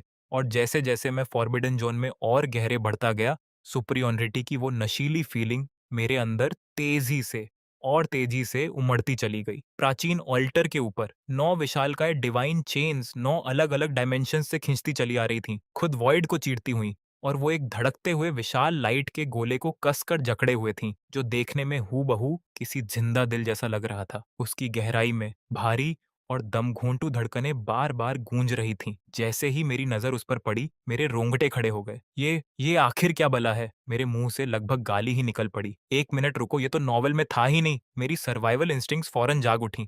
"ना बाबा ना, बिल्कुल नहीं। यहाँ से निकलने का वक्त आ गया।" मैं ग्रेट वॉइड आर्ट एक्टिवेट करके अपनी जान बचाकर भागने की तैयारी कर ही रहा था कि तभी मेरा डिवाइन सेंस गलती से उस विशाल लाइट के गोले की सतह पर फिसल गया। ठीक उसके बीचों बीच, जहाँ 9 डिवाइन चेन्स आकर मिलती थीं, मैंने एक लगभग अदृश्य सी दरार देखी और उस नन्ही सी दरार से एक ऐसी ऑरा रिस रही थी जो एक साथ बेइंतहा पवित्र और गहराई तक शैतानी थी। मेरे कदम पल भर में रुक गए। इस विशाल फॉर्मेशन के अंदर कैद चीज यकीनन कोई हानिरहित चीज नहीं थी। अगर सू फैमिली के पुरखों ने इसे सील करने के लिए इतनी बेतुकी हद तक मेहनत की थी, तो 99% चांस यही था कि ये कोई दुनिया मिटा देने वाला मॉन्स्टर ही होगा। पर तभी मन में एक और ख्याल उभरा, इस सील में दरार आखिर है क्यों? क्या बस वक्त ने इसे कमजोर कर दिया, या फिर इसे जानबूझकर छोड़ा गया था? जैसे जैसे मैं सोचता गया, वैसे वैसे मेरे दिमाग में और बेतुके आइडियाज बढ़ते गए। क्या पता ये कोई भयानक बुराई हो ही नहीं? क्या पता ये असल में सू फैमिली के पुरखों की छोड़ी हुई कोई छुपी हुई इनहेरिटेंस हो? शायद कोई सोता हुआ सुप्रीम एक्सपर्ट, शायद कोई लेजेंडरी ट्रेजर, या शायद एम्परर वेपन्स से भी बढ़कर कोई इमॉर्टल आर्टिफैक्ट। क्या पता वो शैतानी ऑरा बस एक कैमोफ्लाज हो? क्या पता वो दरार जानबूझकर किसी नियति के चुने हुए वारिस के लिए छोड़ी गई हो? मेरे जैसे किसी के लिए, एक पियरलेस जीनियस जिस पर किस्मत की कृपा हो और जिसके पीछे एक सिस्टम खड़ा हो। जितना मैं तर्क करता गया, उतना ही मुझे यकीन होता गया, और जो आत्मघाती क्यूरियोसिटी आखिरकार शांत हुई थी, वो फिर से पूरे जोर से भड़क उठी। नहीं, मुझे जानना ही होगा अंदर क्या है। मैंने खुद को गंभीरता से सिर हिलाकर समझाया। बस एक नजर डालूंगा, सिर्फ एक नजर। स्पेशल पावर का इस्तेमाल करके बिना कुछ छुए बस दरार से झांक लूंगा। इसे कहते हैं रिस्क असेसमेंट। बिल्कुल कोई छेड़छाड़ नहीं, कोई तबाही नहीं, बस इंटेलिजेंस इकट्ठा करना। क्या पता आगे चलकर प्रोटैगोनिस्ट इस जगह को खोज ले, तो बेहतर है मैं पहले से तैयारी कर लूं। एक बार फिर मैंने कामयाबी से खुद को मना लिया। खामोशी से रिस्ट्रिक्शंस की परतों में से फिसलते हुए मैं उस विशाल गोले के बीचों बीच बनी दरार के पास पहुंचा। अपने डिवाइन सेंस को धूल के कण से भी छोटे स्पेशल पावर के एक धागे से जोड़कर मैंने बड़ी सावधानी से उसे उस दरार की ओर बढ़ाया। पर जिस पल वो धागा उस दरार के ठंडे किनारे से छुआ, तभी कयामत टूट पड़ी। एक भयानक विल अचानक जाग उठी। पूरा प्राचीन ऑल्टर कान फाड़ देने वाली गर्जनाओं से फट पड़ा। उसकी सतह पर अनगिनत सोए हुए रून्स जगमगा उठे। ठीक उसी वक्त आसमान और जमीन को जोड़ती वो 9 डिवाइन चेन्स किसी क्रोधित ड्रैगन की तरह बुरी तरह थरथरा उठी, और उस कनेक्शन के जरिए एक जबरदस्त बैकलैश सीधे मेरी ओर उमड़ पड़ा। मेरी सोल तो जैसे दहशत से चीख ही पड़ी। Oh shit! मैं डर के मारे लगभग उछल ही पड़ा। गड़बड़ कर दी, इस बार सच में बड़ी गड़बड़ कर दी। अगले ही पल वो भयानक ताकत सीधे सील के सबसे कमजोर हिस्से यानी उसी दरार पर जा टकराई, और वो नन्ही सी दरार पल भर में फैलने लगी। नहीं, ना ना ना ना! मैं बेबसी से चिल्ला उठा। पर अफसोस, उस दरार ने मेरी आपत्तियों पर जरा भी ध्यान नहीं दिया। वो और फैलती गई और फैलती गई, यहाँ तक कि पूरे पुश्तैनी इलाके को हिला देने वाले एक भयानक धमाके के साथ।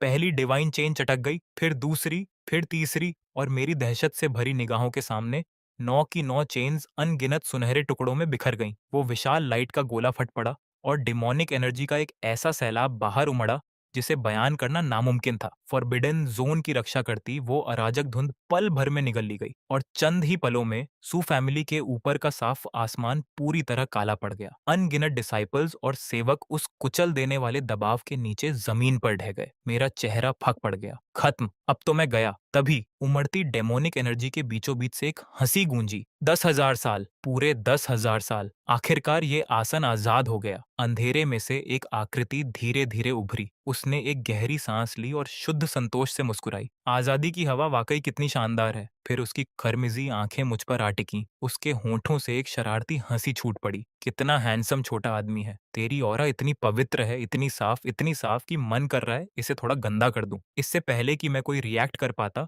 वो किसी परछाई की तरह सीधे मेरे सामने आ खड़ी हुई। दुनिया में वापस आने के बाद तू मेरे पहले टॉय के तौर पर बिल्कुल फिट रहेगा। इसी बीच पूरी सू फैमिली अफरा तफरी में डूब चुकी थी। पुश्तैनी इलाके की गहराई में एक बूढ़ा एंसेस्टर आसमान में जा उठा। ये औरा द फॉलन इमॉर्टल कहीं और डिवाइन सोर्स से सील की गई एक गुफा से एक अधेड़ उम्र का आदमी निकला। डेमनिक ओनल्टर का सील टूट गया है। किसने हमारी सू फैमिली की बुनियाद को छेड़ा? पूरे परिवार में खतरे की घंटियां बज उठीं। हर कीमत पर उसे फिर से सील करो। अगर वो पूरी तरह भाग निकली तो आज की ये आफत हम सबको मिटा सकती है। उधर एल्डर हॉल में चंद पल पहले ही सेवेंथ एल्डर सुची बड़े जोश से हायर अप्स को लेक्चर पिला रहे थे।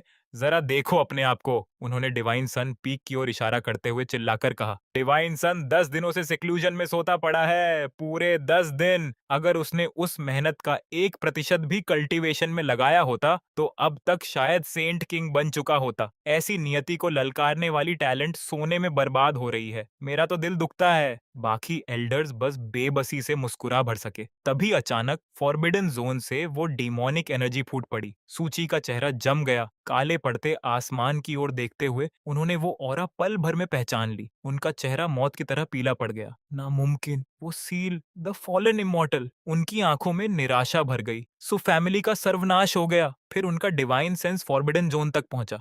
उन्होंने उस पियरलेस डीमिकन औरत को देखा। उन्होंने मुझे उसके पास खड़ा देखा और एक बिल्कुल बेतुका ख्याल बिजली की तरह उन पर कौंधा। रुको, कहीं ऐसा तो नहीं कि डिवाइन सन ने ही सील तोड़ा है? उधर फॉरबिडन जोन में मैं सीधे उस डीमनेस की कर्मिजी आंखों में देख रहा था। 10,000 साल तक सील रही और बस इतना ही है तेरे पास? मैंने एक ठंडी सांस भरी। आखिरकार आजाद हुई। और सबसे पहली चीज जो तुझे चाहिए वो है एक टॉय। वो औरत पलकें झपकाने लगी। उसके खूबसूरत चेहरे पर सच्ची उलझन उभर आई। जाहिर था उसने उम्मीद की थी कि मैं दहशत से ढह जाऊंगा और रहम की भीख मांगूंगा। इसके बजाय मैं उसकी लाइफ चॉइसेस की आलोचना कर रहा था। वो एक लंबे पल तक मुझे घूरती रही। इंटरेस्टिंग, छोटे आदमी, तेरी हिम्मत तो मेरी उम्मीद से बढ़कर है। उसकी आंखें सिकुड़ी। अपना नाम बता और ये भी बता कि तू मुझसे इस लहजे में बात करने की हिम्मत कैसे कर रहा है? मैंने बिना पलक झपकाए उसकी नजरों से नजरें मिलाई, फिर नाटकीय अंदाज में एक ठंडी सांस भरी। नाम तो बस एक लेबल होते हैं। मैं रुका। रही बात इसकी कि मुझे डर क्यों नहीं लग रहा, मैंने सीधे उसकी आंखों में देखा। क्योंकि मैं यहाँ इत्तेफाकर से नहीं आया, मैं यहाँ खास तौर पर तुझे बचाने आया हूँ। उस एक वाक्य का असर उन सब बातों से भी बढ़कर था जो मैंने अब तक मिलाकर कही थी। वो डीमनेस पूरी तरह जम गई। उसका दिमाग, जो 10,000 साल की कैद के बाद शायद जंग खा चुका था, जो उसने अभी सुना उसे प्रोसेस ही नहीं कर पा रहा था। वो एक फॉलन इमॉर्टल थी, एक फॉरबिडन अस्तित्व जिसने कभी पूरे महाद्वीप को थर्रा दिया था। उस जमाने में सो फैमिली ने उसे सील करने के लिए एक अकल्पनीय कीमत चुकाई थी और अब एक मामूली सा सू फैमिली का जूनियर दावा कर रहा था कि उसने उसे बचाया है। वो हंस पड़ी। छोटे आदमी, तू मजाक कर रहा है? उसकी मुस्कान अविश्वास से भरी थी। तुझे पता भी है मैं कौन हूँ? तुझे पता है सू फैमिली कितनी बेताबी से मुझे वापस उस ऑल्टर में ठूंसना चाहती है? तू खुद एक सू फैमिली का डिसाइपल है, आखिर तू मुझे बचाएगा कैसे? मैंने बस उस चूर चूर हो चुके ऑल्टर की ओर इशारा किया, फिर उन टूटी हुई डिवाइन चेन्स की ओर। मुझे किसी चीज की जरूरत नहीं। मेरी आवाज शांत बनी रही, क्योंकि सील मैंने ही तोड़ा है। उसकी हंसी पल भर में थम गई। तूने क्या कहा? पहली बार उसकी आंखों में सच्ची गंभीरता उतर आई। वो किसी से भी बेहतर जानती थी कि वो सील कितना भयानक था। 10,000 साल तक उसने उसे तोड़ने में खुद को खपा दिया था और बस एक नन्ही सी दरार बना पाई थी। फिर भी अभी चंद पल पहले एक बेहद गहन स्पेशल फोर्स ने ठीक उसी कमजोरी को छुआ और एक ऐसी चेन रिएक्शन चला दी जिसने पूरी फॉर्मेशन ही नष्ट कर दी। धीरे धीरे उसकी नजर वापस मुझ पर लौटी। उसमें से मजाक गायब हो चुका था। उसकी जगह ले ली थी परख ने, उलझन ने और क्यूरियोसिटी ने। क्या ये नौजवान सच बोल रहा था? क्या इसने सच में इस फॉरबिडन जोन में घुसकर वो सील तोड़ डाला जिसे क्वाजी एम्परर्स तक नहीं तोड़ सकते थे? मैंने फौरन उसकी आंखों में वो हिचकिचाहट भांप ली। बढ़िया, यही तो मेरा मौका था। अब वक्त था एक आखिरी धक्का देने का। थोड़ा और करीब बढ़ते हुए मैंने सीधे उसकी ओर देखा। उसने दिलचस्पी से अपनी खूबसूरत आंखें सिकोड़ ली। तो फिर बता, उसने धीरे से पूछा, इतना सब खतरा क्यों मोल लिया? मुझे आजाद क्यों किया? मैंने बिना हिचके जवाब दिया, क्योंकि किसी को भी अनंत काल तक किसी पिंजरे में कैद रहने की सजा नहीं मिलनी चाहिए। मैंने आसमान की ओर इशारा किया। तेरा मंच ये ऑल्टर नहीं है, ये कैद खाना नहीं है। तेरी जगह तो आसमानों के बीच है, तमाम दुनियाओं के आर पार। एक ऐसी जगह जहां इमॉर्टल्स तेरे सामने सिर झुकाएं। मैं मुस्कुराया। भले ही मुझे तेरा नाम तक नहीं पता। उसका शरीर हल्के से कांप उठा। उसके चेहरे का रंग उड़ गया। मेरा नाम? वो फुसफुसाई, पर जब उसने अपनी यादों में झांका तो उसे वहां बस खालीपन ही मिला। उसकी आंखों में वो उलझन और दर्द देखकर मैं समझ गया कि मुझे मेरा रास्ता मिल गया है। अगर तू इसे भूल चुकी है, मैंने धीरे से कहा, तो भूल ही जा। मैंने एक गहरी सांस ली। आज से मैं तुझे एक नया नाम दूंगा। मेरी नजर उसकी नजरों में जड़ गई। ये निंघान। जिस पल वो दो शब्द मेरे मुंह से निकले, उसका पूरा शरीर बुरी तरह हिल उठा। टूटी बिखरी यादें किसी सुनामी की तरह उसके जहन में उमड़ पड़ी। उसने एक भूले हुए अतीत के टुकड़े देखे, एक मुस्कुराता हुआ आदमी, कोमल आंखें, एक आखिरी विदाई, निंघन, जीती रहना। उसकी सोल में एक तड़पा देने वाला दर्द फट पड़ा। डेमनिक एनर्जी हर दिशा में बेतहाशा फूट पड़ी। जब उसने दोबारा मुझे देखा तो सब कुछ बदल चुका था। ना अब कोई मजाक बचा था, ना कोई क्यूरियोसिटी, बस उलझन और उथल पुथल। ये आदमी आखिर कौन है? इसे वो नाम कैसे पता? उसकी ये प्रतिक्रिया देखकर मुझे अपनी पीठ पर ठंडा पसीना बहता महसूस हुआ। अरे नहीं, मेरा दिल बैठ गया। मैंने हद पार कर दी। वो खतरनाक हद तक कंट्रोल खोने के करीब लग रही थी। अगर वो अब भी बौखला गई तो मैं मर गया। मुझे एक आखिरी दांव चलना ही होगा। एक गहरी सांस लेकर मैंने आसपास सब कुछ चीर देती उस हिंसक डिमोनिक एनर्जी को नजरअंदाज किया और एक बार फिर उसकी ओर करीब बढ़ा। फिर अपनी पूरी हिम्मत बटोर कर मैंने अपनी जिंदगी की सबसे पागलपन भरी बात कह डाली। ये निंघन, मैंने सीधे उसकी आंखों में देखा। मैं नहीं चाहता कि तू मेरा टॉय बने। मैं रुका। मैं चाहता हूं कि तू मेरी वाइफ बने। खामोशी, मुकम्मल खामोशी। वक्त खुद जैसे थम गया हो। 1 सेकंड, 2 सेकंड, 3। मुझे लगा जैसे मैं खुद आसमान से अपने फैसले का इंतजार कर रहा हूँ। आखिरकार ये निंघन हिली और मेरी हैरानी की हद न रही। उसने मुझे मारा नहीं, वो गुस्सा नहीं हुई, वो भावुक भी नहीं दिखी। इसके बजाय उसने हल्के से अपना सिर टेढ़ा किया और मुझे परखने लगी। फिर वो मुस्कुराई। वो नाम उसने धीरे से कहा, मुझे मंजूर है। उसकी कखिरमिजी आंखें सिकुड़ी। छोटे आदमी, अब तू मुझसे बचकर नहीं भाग पाएगा। अगले ही पल वो काली रोशनी की एक लकीर में बदलकर गायब हो गई। सू फैमिली पर छाई वो अंतहीन डिमोनिक एनर्जी तेजी से यूं गायब होने लगी मानो कुछ हुआ ही ना हो। मैं राहत के मारे जमीन पर ढह पड़ा। मेरे शरीर की हर मांसपेशी थकान से चीख रही थी। बाप रे! मैं हांफते हुए बोला, मैं सच में बच गया। कुछ देर वहीं पड़े रहने के बाद मुझे ये निंघन की आंखों की वो चमक और उसके आखिरी शब्द याद आए। मेरी रीढ़ में एक सिहरन दौड़ गई। कहीं मुझ पर अभी अभी किसी एंशिएंट डीमनेस ने अपना निशान तो नहीं लगा दिया? और उससे भी बुरी बात, बचने के चक्कर में मैंने गालिबन शादी का प्रस्ताव तक दे डाला था। मेरी शांत आलसी जिंदगी हर गुजरते पल के साथ और स्याह होती जा रही थी। नहीं, मुझे नींद चाहिए, अभी और इसी वक्त। पर अफसोस, ठीक जब मैं ग्रेट वॉइड आर्ट के सहारे चोरी छिपे डिवाइन सन पीक लौटने की तैयारी कर रहा था, तभी आसमान से 1 दर्जन से भी ज्यादा डिवाइन सेंसेस उतर आए और उनकी अगुवाई कर रहे थे कोई और नहीं बल्कि खुद सेवेंथ एल्डर सूखी। वो पहुंचते ही उन्होंने वो चूर चूर ऑल्टर, बर्बाद हो चुका फॉरबिडन जोन और डिमोनिक एनर्जी के अवशेष देख लिए। हर एल्डर का चेहरा काला पड़ गया। वो तो पहले ही खुद को सू फैमिली के सर्वनाश की खबर के लिए तैयार करने लगे थे। फिर उनके डिवाइन सेंसेस उस तबाही के मैदान के बीचों बीच खड़े इकलौते जिंदा इंसान पर आ टिके, मुझ पर। सेवेंथ एल्डर सूची की आंखें इतनी फैल गईं कि लगा अभी बाहर आ गिरेंगी। उन्होंने मेरी ओर उंगली उठाई, फिर उन खंडहरों की ओर, फिर वापस मेरी ओर, पर मुंह से एक शब्द तक नहीं निकला। 1 दर्जन से ज्यादा भयानक निगाहें एक साथ मेरे शरीर पर आ टिकी। मेरा दिल एक धड़कन चूक गया। वाह क्या बात है! मेरा दिमाग फौरन इमरजेंसी मोड में चला गया। पूरी अपर मैनेजमेंट सीधे क्राइम सीन पर आ धमकी है। कल्प्रिट एन यहीं खड़ा है और चारों ओर सबूत ही सबूत। मैंने घबराकर थूक निकला। तो अब प्लान क्या है? घुटनों के बल गिरकर रो रो कर माफी मांगूं या फिर दांव और ऊंचा लगाकर किसी तरह इन सब बूढ़े मॉन्स्टर्स को भी बहका दूं? दोनों में से एक भी ऑप्शन जरा भी सेफ नहीं लग रहा था। मेरा दिमाग पूरी रफ्तार से घूम रहा था। अगर इन बूढ़ों ने मेरी कहानी पर यकीन नहीं किया तो? अगर इन्होंने सारी पूछताछ छोड़कर सीधे मुझे उल्टा लटकाकर कॉफिन के ढक्कन से मेरी पिटाई शुरू कर दी तो? एक भावी सुपर विलन के लिए मरने का ये तो सचमुच बेहद जिल्लत भरा तरीका होगा। तभी सेवेंथ एल्डर सुची लड़खड़ाते हुए उड़कर आए और मेरे बगल में उतरे। उनका चेहरा फक था और वो चारों ओर उस चूर चूर हो चुके फॉरबिडन जोन को घूर रहे थे। चेनेर, तू यहाँ क्या कर रहा है? और वो डीमनेस, उनकी आवाज बीच में ही खो गई। मैंने अपना गला खंखारा और लापरवाही से हाथ हिलाया। अरे सेवेंथ एल्डर और आप सारे एंसेस्टर्स भी, आप सब जाग गए? अच्छा है, कुछ नहीं हुआ। अब सब घर जा सकते हैं। बस एक सीनियर थी जो एक बहुत लंबी झपकी से जागी थी।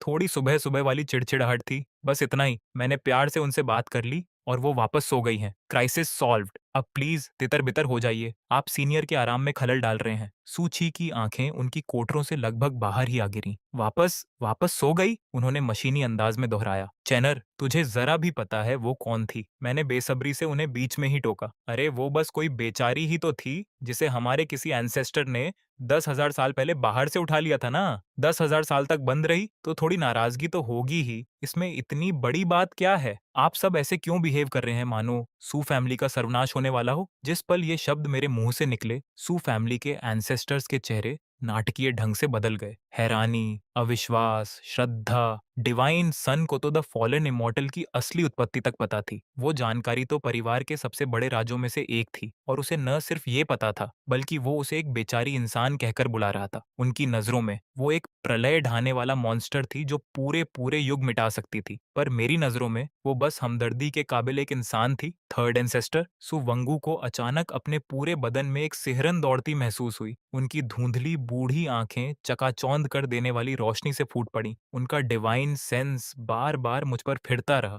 एक एक डिटेल को परखते हुए। सेंट रेल्म फर्स्ट हेवन, वो बुदबुदाए।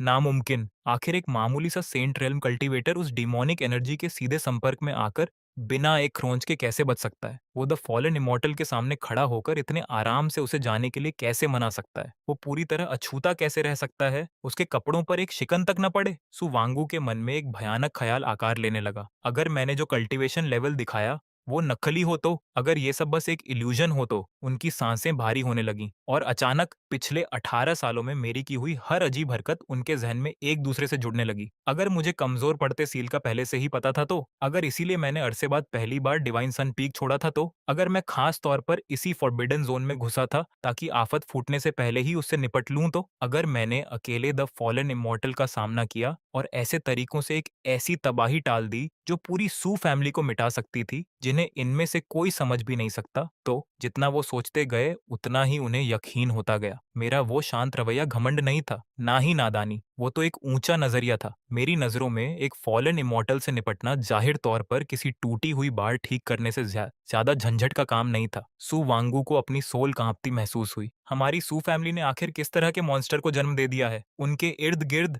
बाकी एंसेस्टर्स डिवाइन सेंस के जरिए आपस में संदेश भेजने लगे। थर्ड ब्रदर, क्या ये सच में मुमकिन है? एक ने कांपते हुए पूछा। दूसरे ने फौरन जवाब दिया, इसमें कोई गलती नहीं। हम सब उस डीमोनेस की दहशत जानते हैं। उसकी मौजूदगी में तो ग्रेट सेंट्स तक के डाव हार्ट्स चूर चूर हो जाएं। पर जरा डिवाइन सन को देखो, वो न सिर्फ बेखरोंच है बल्कि उसकी ऑरा में जरा सी भी हलचल नहीं हुई। क्या ये कोई सेंट रेल्म कल्टीवेटर कर सकता है? आखिरकार सु वांगू ने पूरे यकीन के साथ कहा। अभी थोड़ी देर पहले मैंने चुपके से मायरियड ओरिजिन डिवाइन टेक्निक से उसकी जांच की। उसका डाव हार्ट कल्पना से परे स्थिर है। उसकी सोल किसी अंतहीन समंदर जैसी विशाल है। उसकी असली कल्टीवेशन तो कब की हमारी समझ की हद पार कर चुकी है। वो सेंट रेल्म फर्स्ट हेवन वाली ऑरा तो बस दुनिया को धोखा देने के लिए ओढ़ा गया एक भेस है। उनकी आवाज हल्के से कांपी। हम सब 18 साल तक अंधे बने रहे। आसपास खड़े एंस्टर्स सन्न रह गए। वो खुद को परिवार का रक्षक समझते थे, सो फैमिली के भविष्य को थामने वाले खंभे। फिर भी उनमें से किसी को कभी एहसास तक नहीं हुआ कि जिस डिवाइन सन पर वो तरस खाते और फिक्र करते रहे, वो असल में एक छुपा हुआ सुप्रीम बीइंग हो सकता है। इधर सूची वहीं पूरी तरह हक्के बक्के खड़े रह गए। उन्होंने एंसेस्टर्स की ओर देखा, जिनकी आंखें अब लगभग धार्मिक श्रद्धा से जल रही थीं। फिर वापस मेरी ओर देखा। उनकी दुनिया ढहने लगी थी। इसने सच में द फॉलन इमॉर्टल को बातों में उलझाकर जाने के लिए मना लिया? वो बुदबुदाए। क्या सच में इतना आसान हो सकता है? पर मेरे उस एकदम बेफिक्र चेहरे को देखकर और एंसेटर्स की प्रतिक्रियाओं को मिलाकर वो खुद हकीकत की अपनी समझ पर ही शक करने लगे। शायद शायद चैनर ने सच में एक ऐसा रियलम हासिल कर लिया है जो उनकी कल्पना से भी परे है। ठीक जब सुची का पूरा नजरिया जड़ से नए सिरे से बन रहा था, थर्ड एंसेस्टर सुवांग आगे बढ़े। और फिर सबकी हैरानी की हद न रही जब उन्होंने बड़े आदर से मेरी ओर झुककर प्रणाम किया। सुवांग, फेलो डाओइस्ट का अभिवादन करते हैं। मेरा तो गला ही रूंध गया। फेलो डाओइस्ट। मैं उस बूढ़े को घूरने लगा। ये बंदा आखिर है कौन? मैंने मन में सोचा, ये कोई नया स्कैम है क्या? हम इतने करीब तो नहीं है बूढ़े बाबा। पर ऊपर से मैंने अपना शांत भाव बनाए रखा और बस सिर हिला दिया। मेरी ये प्रतिक्रिया देखकर सुवांगू को और भी यकीन हो गया। जाहिर है, एक सच्चा एक्सपर्ट भला ऐसी दिखावटी औपचारिकताओं की परवाह क्यों करेगा। पलटकर उन्होंने वहां जमा एल्डर्स और एंसेस्टर्स को अभूतपूर्व गंभीरता से संबोधित किया। आज के इस दिन से यहाँ जो कुछ भी हुआ है वो सू फैमिली का सर्वोच्च स्तर का राज्य है। जिसने भी एक शब्द तक लीक किया उसे गद्दार माना जाएगा और मैं खुद उसे मौत के घाट उतारूंगा। फिर उन्होंने सु ची की ओर देखा। आज से डिवाइन सन सुचेन को सु फैमिली के इतिहास का सबसे महान जीनियस माना जाएगा। वो युगों का हिसाब लगा सकता है, आसमान और जमीन को उलट सकता है और उसका चरित्र पिछले सारे एंसेस्टर्स से भी बढ़कर है। जब डिवाइन सन हमारे साथ है तो हमारी सू फैमिली को इस गोल्डन एज से डरने की क्या जरूरत? हम नाइन हेवंस पर राज क्यों न करें? उनकी ये घोषणा हर एक पर किसी आसमानी बिजली की तरह गिरी, एक के बाद एक। एल्डर्स और एंसेस्टर्स मेरी ओर गहराई से झुकते चले गए। डिवाइन सन युगों युगों में अद्वितीय है। डिवाइन सन आसमान के नीचे बेजोड़ है। सु फैमिली का भविष्य डिवाइन सन के हाथों में है। सूची की आंखों के आगे अंधेरा छा गया। वो लगभग वहीं बेहोश ही हो गए। 18 साल तक वो एक ऐसे अकल्पनीय शक्ति वाले अस्तित्व के पीछे दौड़ते रहे थे। उसे और मेहनत से कल्टीवेशन करने को कहते रहे, जिम्मेदारी के लेक्चर पिलाते रहे और यहाँ तक कि उसे नालायक छोकरा तक कहते रहे। अचानक उनकी टांगें जवाब दे गईं। इससे पहले कि कोई रिएक्ट कर पाता, वो लपक कर आगे बढ़े और मेरे घुटनों के बल गिर पड़े। फिर उन्होंने मेरी टांग जकड़ ली। उनके चेहरे पर आंसुओं की धार बह निकली। चैनर, मेरे प्यारे चैनर, वो रो पड़े। ये बूढ़ा अंधा था, पूरे 18 साल अंधा रहा।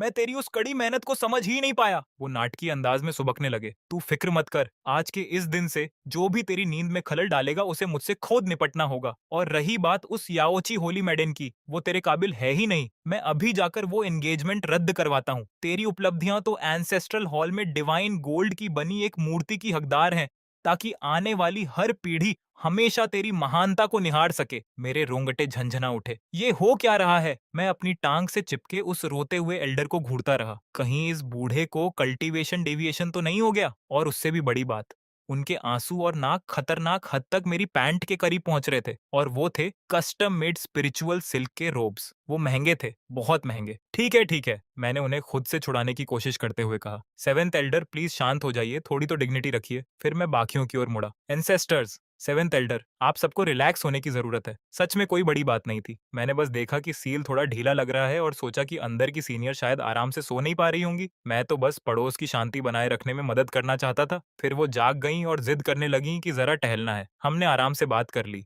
और अब गलतफहमी दूर हो चुकी है। एंसेस्टर्स की तो जैसे सांसें ही रुक गईं। जरा इसे सुनो। वो भयानक डीमन ऑल्टर जिसने पीढ़ियों के एंसेस्टर्स को परेशान किए रखा, उसे किसी टूटी हुई पिछवाड़े की बाढ़ की तरह बयान किया जा रहा था। मेरी सफाई में द फॉलन इमॉर्टल कोई प्रलय ढाने वाली आफत नहीं, बल्कि बस नींद पूरी न होने से चिड़चिड़ाई एक पड़ोसन भड़थी। थर्ड एंसेस्टर सुवंगू की श्रद्धा और भी गहरी हो गई। मेरे उस थके हुए चेहरे को देखकर वो और भी भावुक हो उठे। डिवाइन सन, उन्होंने दिल से कहा, आपने वो छुपा हुआ खतरा टाल दिया जिसने 10,000 साल तक हमारे परिवार को सताया। ऐसा एहसान तो कभी चुकाया ही नहीं जा सकता। आज के इस दिन से सू फैमिली के सारे फैसले आपकी मर्जी के मुताबिक ही होंगे। हम बूढ़े कभी कोई आपत्ति नहीं करेंगे। बाकी एंसेस्टर्स ने फौरन सिर हिलाया। अगर डिवाइन सन हुक्म दें तो हम बिना झिझके जान दे देंगे। डिवाइन सन के शब्द ही कानून है। डिवाइन सन की बुद्धि तो खुद आसमान से भी बढ़कर है। उस अंतहीन तारीफ को सुनकर सच कहूं तो मुझे बड़ा शानदार महसूस हो रहा था। मेरा दिल तो जैसे हवा में तैर रहा था। पर मुझे अब भी अपना वो रहस्यमयी एक्सपर्ट वाला पर्सोना बनाए रखना था। तो मैंने बस एक थके हुए भाव के साथ हाथ हिला दिया। ठीक है, मैं समझ गया। इस वक्त मैं बस यही चाहता था कि ये बेहद अजीब और पल-पल और हास्यास्पद होता जा रहा जश्न किसी तरह खत्म हो जाए, ताकि मैं डिवाइन सन पीक लौट सकूं, वापस अपने बेड में घुस सकूं और अपनी जिंदगी की सबसे सुकून भरी झपकी का मजा ले सकूं।